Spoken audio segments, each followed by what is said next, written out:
को आप युद्ध जो कह रहे हैं ये एक्चुअली एक आज़ादी का आंदोलन है। 3 लोगों को कैद में रखा है, तो ये एक आज़ादी की लड़ाई है, ना कि 2 राष्ट्र के बीच युद्ध। ये वर्ल्ड वार नहीं बनेगा।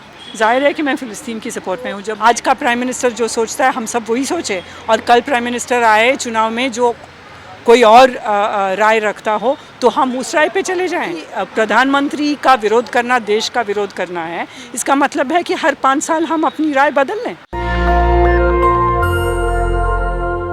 नमस्कार, मैं नूर जहाँ और इस वक्त मैं मौजूद हूँ प्रेस क्लब ऑफ इंडिया के सामने। हमारे साथ बातचीत करने के लिए मौजूद है निवेदिता जी। तो हम उनसे जानना चाहेंगे कि किस तरीके से वो जिस तरीके से इजराइल और फ़िलिस्तीन का युद्ध चल रहा है बीते कई दिनों से, और वहीं फ़िलिस्तीन के लोग भी मारे जा रहे हैं भारी जनसंख्या में, तो उसी को लेकर हम बातचीत करेंगे। क्या कहेंगी मैम, जिस तरीके से युद्ध चल रहा है? इसको आप युद्ध जो कह रहे हैं ये एक्चुअली एक आज़ादी का आंदोलन है।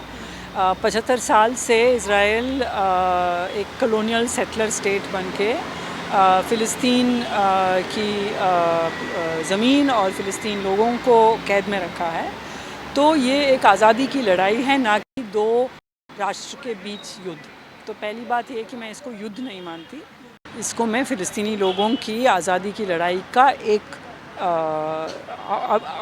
मौजूदा स्टेप मानती हूँ। लेकिन ये मतलब छोटे से उससे लड़ाई शुरू हुई, लेकिन अब युद्ध में तो बदल रही है ना, वर्ल्ड वॉर 3 का रूप ले सकती है ये छोटे से किसी चीज़ से नहीं शुरू हुई 75 साल पहले। वर्ल्ड वॉर जो है वो रशिया यूक्रेन में चल ही रहा है। ये वर्ल्ड वॉर नहीं बनेगा। क्यों नहीं बनेगा? क्योंकि दुनिया के सारे जो पावरफुल देश हैं वो इज़राइल के सपोर्ट में हैं। फ़िलिस्तीनी लोगों के पास आवाम है और दुनिया की आवाम है, जो राज्य हैं वो सारे इज़राइल के सपोर्ट में हैं। तो आप किसके सपोर्ट में हैं? जाहिर है कि मैं फ़िलिस्तीन की सपोर्ट में हूँ। जब मैं इज़राइल को अपार्थाइड सेटलर स्टेट कहती हूँ, कॉलोनियल स्टेट कह रही हूँ, मैं कह रही हूँ कि आज़ादी की लड़ाई है, जाहिर है मैं फ़िलिस्तीन के साथ हूँ ना। लेकिन वहीं इजराइल में भी तो सेम सिचुएशन देखी जा रही है, और पहले हमला तो फ़िलिस्तीन की तरफ से हुआ था। 75 साल से, मैं बार बार कह रही हूँ, 75 साल से इज़राइल ने फ़िलिस्तीन की ज़मीन ज़ब्त की है, फ़िलिस्तीन के लोगों को अपने ही देश में कैदी बनाया है। तो वही हाल नहीं है इज़राइल में। ये कहने का इसका मतलब ये होगा कि जब ब्रिटिश यहाँ आए, ब्रिटिश के भगत सिंह ने बम फेंका तो बेचारा ब्रिटेन, इस तरह ये कहने का मतलब होगा, ये होगा इसका पैरेलल। तो ऐसा नहीं है कि एक तरफ से पत्थर फेंके गए, दूसरी तरफ से भी पत्थर फेंके गए, ऐसा नहीं है। इतिहास जानना ज़रूरी है, और इतिहास में ये है कि इज़राइल ने फ़िलिस्तीन का ज़मीन 1947 तक फ़िलिस्तीन नाम का एक देश था। 1948 से इज़राइल नाम का ही एक देश है। तो ये कॉलोनियलिज़म है। तो जिस तरीके से आप फ़िलिस्तीन का साथ दे रही हैं, वहीं नरेंद्र मोदी जी ने भी तो ट्वीट करा था कि वो इज़राइल के साथ हैं, तो आप विरोध नहीं कर रही हैं एक तरीके से? मैं बिल्कुल विरोध कर रही हूँ। आगे मैं बिल्कुल विरोध कर रही हूँ।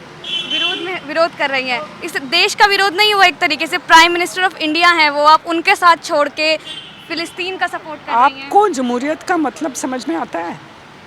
जमहूरियत का मतलब ये है कि किसी देश के नागरिक अपने विचार रख सकते हैं, और जो प्रधानमंत्री है उनको 5 साल के लिए और उसके बाद 5 साल के लिए, जो भी है 5 साल के लिए चुनाव में इलेक्ट किया गया है। इसका मतलब क्या है कि वो जो आज का प्राइम मिनिस्टर जो सोचता है हम सब वही सोचे, और कल प्राइम मिनिस्टर आए चुनाव में जो कोई और राय रखता हो तो हम उस राय पे चले जाएं। यही आपका मतलब है? मतलब क्या है फिर? जब आप कह रहे हैं कि प्रधानमंत्री का विरोध करना देश का विरोध करना है, इसका मतलब है कि हर 5 साल हम अपनी राय बदल लें। कल कोई पार्टी आए जो फ़िलिस्तीन को सपोर्ट करे तो हम क्या करें? हमारी राय बदल दें? लेकिन फ़िलिस्तीन को जो फ़िलिस्तीन के सपोर्ट में है उनको तो आतंकवादी बोला जा रहा है। बोला तो जा रहा है, मैं नहीं मानती। तो ये थी हमारे साथ निवेदिता जी, जो कह रही हैं कि हम फ़िलिस्तीन के साथ हैं, कि अगर एक प्रधानमंत्री नरेंद्र मोदी जी आके अगर बोलें कि वो इजराइल के साथ है तो हम अपनी राय नहीं बदलेंगे। तो इस पूरी बातचीत पर अपनी प्रतिक्रिया ज़रूर दीजिएगा। देखते रहें नेशनल दस्तक। नेशनल दस्तक की आपसे गुजारिश है कि अगर इसको बचाना चाहते हैं तो नेशनल दस्तक को सब्सक्राइब करने के लिए रेड कलर के सब्सक्राइब बटन को दबाएं, फिर बेल आइकन की घंटी दबाएं।